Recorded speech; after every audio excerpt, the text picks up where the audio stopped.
தமிழகமெங்கும் கிளைகள் கொண்ட Annamal institute of hotel management and hospital management படிப்பில் சேர்வதற்கான அட்மிஷன் நடைபெறுகிறது. தவேக அரசின் முதல் ஆளுநர் உரையில் புதிதாக எந்த திட்டங்களும் இடம்பெறவில்லை என்று அதிமுக பொதுச் செயலாளர் எடப்பாடி பழனிசாமி தெரிவித்துள்ளார். சென்னை தலைமைச் செயலகத்தில் இது தொடர்பாக பேட்டியளித்த அவர், தமிழகத்தில் தவேக ஆட்சியில் நடைபெறும் குற்ற சம்பவங்கள் அதிர்ச்சியளிப்பதாக கூறினார். போதைப்பொருள் விற்பனை முன்பை விட அதிகரித்துவிட்டது என்றும், குழந்தைகளின் பாலியல் வன்கொடுமை நிகழ்வுகள் அதிகரித்துவிட்டன என்றும் எடப்பாடி பழனிசாமி தெரிவித்தார். மாநிலத்தின் சட்டம் ஒழுங்கை பாதுகாக்க எந்த நடவடிக்கையும் இல்லை என்றும் அவர் விமர்சனம் செய்தார். தமிழக வெற்றிக் கழகம் ஆட்சி பொறுப்பேற்று முதன்முறையாக ஆளுநர் உரை சட்டமன்றத்திலே தாக்கல் செய்யப்பட்டிருக்கின்றது. இந்த ஆளுநர் உரையிலே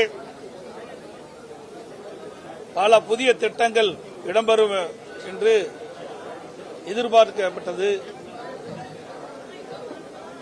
ஆனால் எதிர்பார்க்கப்பட்ட அளவுக்கு எந்த திட்டமும் புதிய திட்டமும் இந்த ஆளுநர் இடம்பெறவில்லை.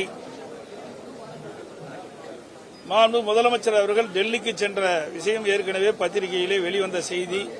அந்த செய்திதான் ஆளுநர் இடையிலே இடம்பெற்றிருக்கின்றது. அன்றாட நிகழ்வு சம்பவங்கள் மிகுந்த அதிர்ச்சி அளிக்கின்றது. இதுவரை சட்ட ஒழுங்கு காப்பதற்கு போதுமான நடவடிக்கை எடுக்கப்படவில்லை.